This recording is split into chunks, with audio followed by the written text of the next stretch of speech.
I know I'm pretty late, but we have to talk about this. Ubisoft has officially lost their shit, and you've probably noticed by now. Originally, we didn't want to discuss it thinking it would make a difference, but some events that followed have been just too unsettling. From actors finding out that their projects were cancelled to the Black Flag Remake merchandise leaking. We'll cover it all, so let's go.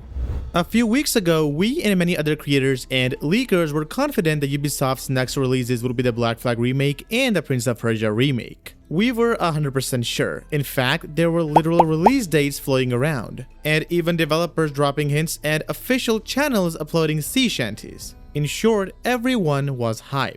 But then, a week ago, we got this massive announcement. First off, the Prince of Persia Remake, which was officially scheduled for 2026 and delayed 4 times, was cancelled. Just like that. No warning, no build-up, nothing. Fans were upset for sure, but even the actors were furious. Iman Ayaz, who I am 100% sure was going to play Farah in the game, shared on her YouTube channel that she only found out about it through social media. No heads up, no personal notice, just public news on the internet. She explained how meaningful this project was to her and how it could have skyrocketed her career, and she's 100% right. A role like this isn't just voice acting, it's motion capture, dialogue delivery, hours in the voice booth. You can say it's a massive commitment. Even then, she stayed optimistic about her future and fans were fully behind her. And yet, what was Ubisoft's reason for cancelling it?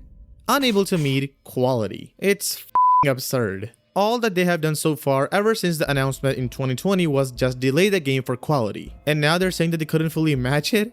It doesn't make any sense. So as of now, there's really nothing hopeful on the horizon for Prince of Persia. They even cancelled the DLC for The Lost Crown, so yeah, you can imagine how grim things look.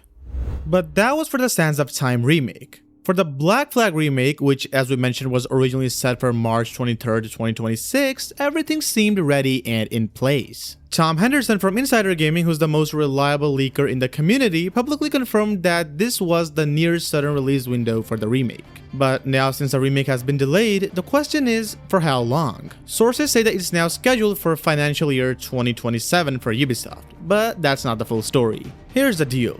Financial year 2027 usually means April 2026 to March 2027. In this case, the most likely release window is October 2026, because nearly every Assassin's Creed game drops in the fall, so there's still hope. As for leaks, we now officially have a look at Edward and how he will appear in the remake.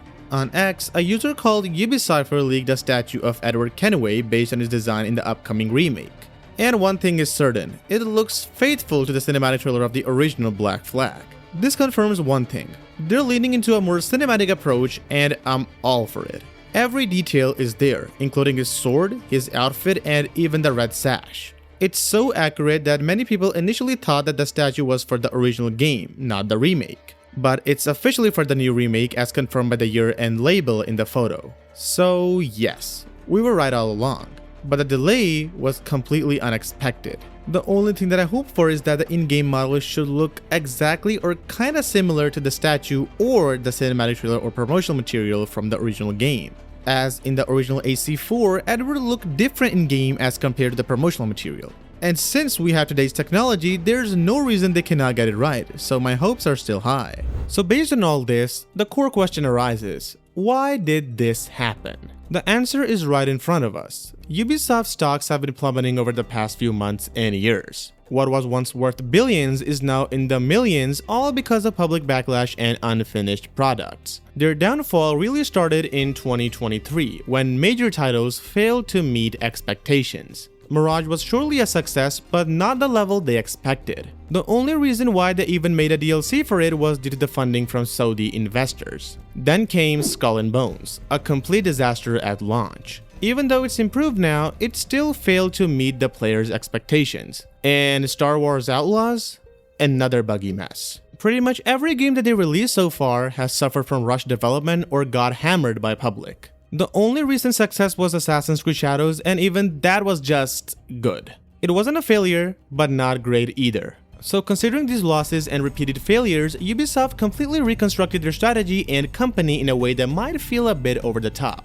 Let's explain it without wasting time. Ubisoft has now reconstructed their company into several creative houses. with the main goal of staying competitive in a market where audiences are smarter and more selective than ever. They've created 5 creative houses, each with a clear focus. At the top, we have Vantage Studios, a creative house that will handle franchises that are globally popular and will make them billions annually. This includes Far Cry, Assassin's Creed, and Rainbow Six. Then we have the Co-op Shooters House, focused purely on cooperative shooters including Splinter Cell, Ghost Recon, and The Division. Next, we have the Live Service House. It will focus on ongoing service-based games like Brawlhalla, For Honor, Skull and Bones, Riders Republic, and The Crew. On fourth, we have Immersive Open Worlds and Narrative-Driven House, which sounds a bit optimistic, and it focuses on narrative-rich and immersive worlds, including Anno, Prince of Persia, Rayman, Might and Magic, and Beyond Good and Evil. The final creative house is casual and family-friendly, and it'll cover games like Uno, Just Dance, and Invincible Guarding the Globe.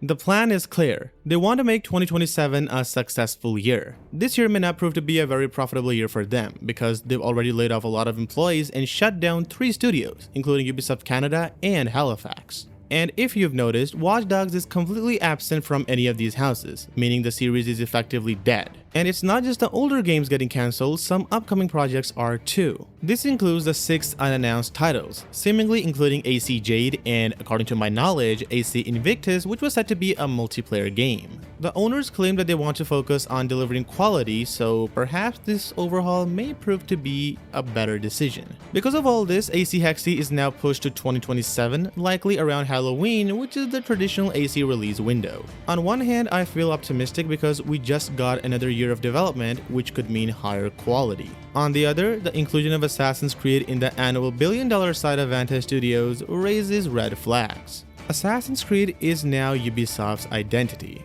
but will they truly balance narrative depth with broad appeal? Only time will tell. But right now, it doesn't look entirely promising.